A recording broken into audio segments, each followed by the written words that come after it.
A lot of people have asked me about my faith and whether or not I've converted to Judaism. The answer is no. I am a whole Bible believer, and there's so much proof and so much research that you can do to prove that the Old Testament way of living still applies today, minus certain commands and laws that apply to the Levitical temple and priesthood. So we just do what we can for today. But I wanted to dive into the food laws real quick. A lot of people tell me, we have freedom in Jesus. His sacrifice nailed the law to the cross, and because of that, I can eat whatever food I want to eat, including pork and shellfish and crab. But I wanted to challenge you to dig a little deeper and truly read what the scriptures say. If you go to Mark, let's see here, chapter 7, verse 19.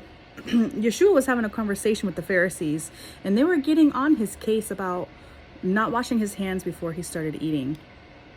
And Yeshua kind of rebuked them.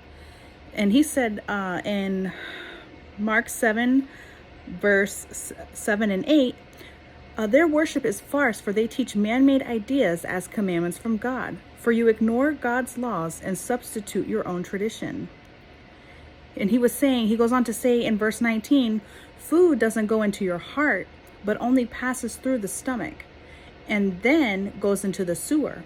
Well, a lot of people trip up at this part because at the end of that verse, in newer translated verses or Bible, there's parentheses that say, by saying this, Jesus declared that every kind of food is acceptable in God's eyes.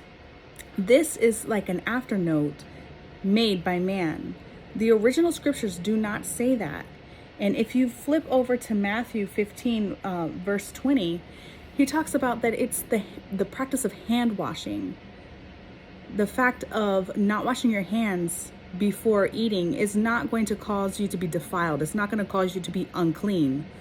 Yes, it's a great health practice, to prevent you from getting sick, but it is not commanded that you need to do hand washing before you eat. And that was kind of like an added ritualistic tradition of the Jewish culture at the time. So he was rebuking them for teaching doctrines of men as commandments by God. He never once said that these unclean foods are now acceptable.